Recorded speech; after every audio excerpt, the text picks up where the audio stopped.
Thanks, Ms. Boyd. And thank you, Michael and Dominic and Lucia for putting this project together. It's a much needed source. Okay, do you guys hear me? Okay. There were 4 families here who were able to attend this evening that were part of the project I did at the Columbus Center last year.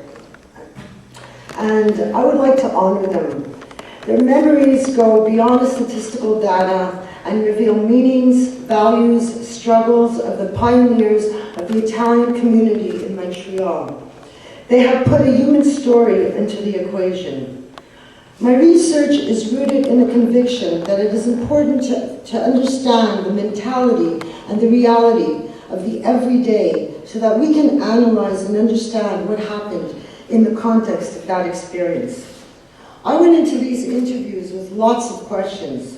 I ended up coming out of them with even more questions, theirs. From 1936 to 1940, Alberto Boccini was the publisher of the newspaper L'Eco Italo-Canadese in Vancouver. Roger Boccini Nincheri was only a couple of years old when his parents, Alberto and Elfie, brought him to Italy to live with his grandparents. They had the intention of going back to pick him up in about a year. The war broke out. Alberto Boccini was interned first in Alberta and then transferred to Petawawa.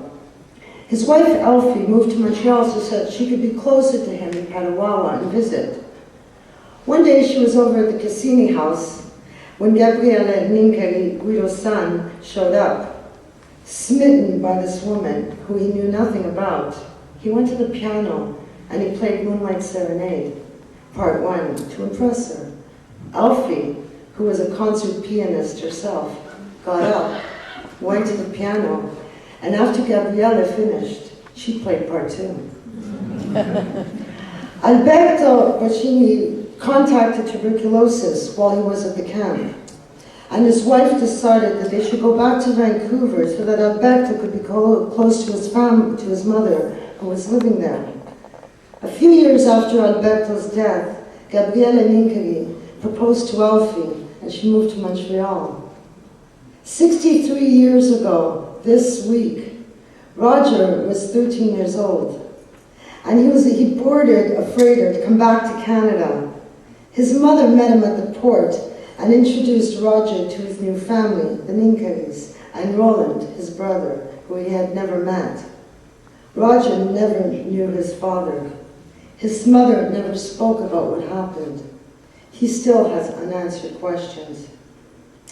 Emanuele Cosentino's father, Giuseppe, was a musician. His uncle is well known by most of the people in this room tonight, Emanuele Cosentino, same name. He had the band from 1921 to 1961. He was a band leader and he was also a music teacher. Alone at night, he would write out all the music by hand, and if there were 75 musicians, he would write out all 75 parts, all by hand, with a pen with black ink. Remember those old pens? Emanuele Cosentino admitted that it was the first time he ever talked about the internment with anyone when I interviewed him. He's never talked about it with his family. It was like it never happened, is how he describes it.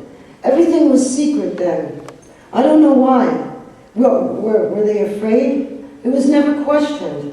It wasn't talked about in the school, in the church. It was a time that nobody said nothing. After June 10th, 1940, Cosentino, the band leader, had been stopped a few times by the ICMP and asked for identification, but he was never arrested. You see, his uncle, Emanuele, was a bricklayer, and on his ID it said bricklayer. The RCMP were looking for a music teacher. In the summer of 1941, Emanuele's father, which would be your uncle, died. They lived on Dante Street facing the church. Emanuele went into the